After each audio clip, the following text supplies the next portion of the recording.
Next on Eyewitness News. It was the news they've been dreading for weeks. Heavy oil spotted along Louisiana's coastline. I'm Bill Capo in Venice. I'll have a live report. Is the oil spill making the air we breathe dangerous? How the EPA is monitoring it, and what do the numbers show? Plus, losing seafood and losing customers, restaurants start to take action against BP. From WWL TV, the spirit of Louisiana. This is Louisiana's news leader. Channel 4's Eyewitness News at 6. Oil concerns aren't just limited to the waterways and marshes. There are also worries how the oil may be affecting air quality along coastal Louisiana. Maya Rodriguez has that part of the story.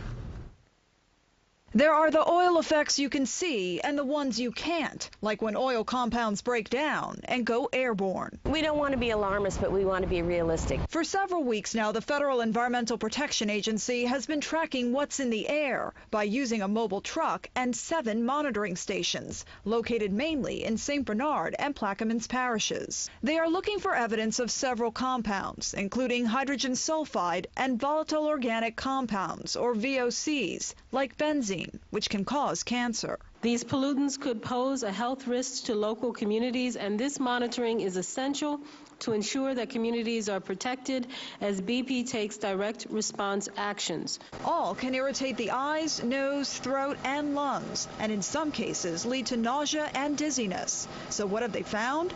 Some elevated levels, but not on every day and not for long periods of time.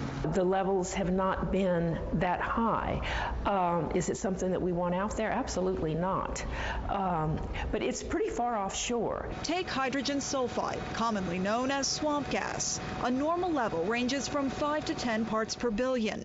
At the Venice station on May 2nd, the levels recorded were 30 parts per billion. The next day, the reading was nearly 40 times that, at nearly 1,200 parts per billion. And the day after that, it dropped down to 46, before rising the next day to more than 1,000. It varies depending on the wind direction, depending on whether or not they're burning the slick.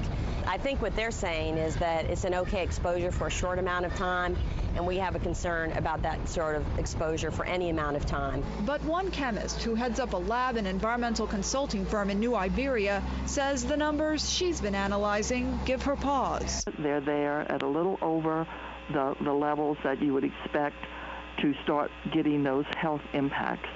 And so that it's of concern that the people understand what is there and understand that if they start getting the health impacts, they should take precautions to move out of the area. Those who should pay particular attention are the young, the elderly, or those who already have underlying breathing problems. Maya Rodriguez, Channel 4 Eyewitness News. The EPA has set up a website showing the levels of compounds they're tracking on a daily basis at the different monitoring stations. We've put a link to it on our website at WWLTV.com. Just click links on 4.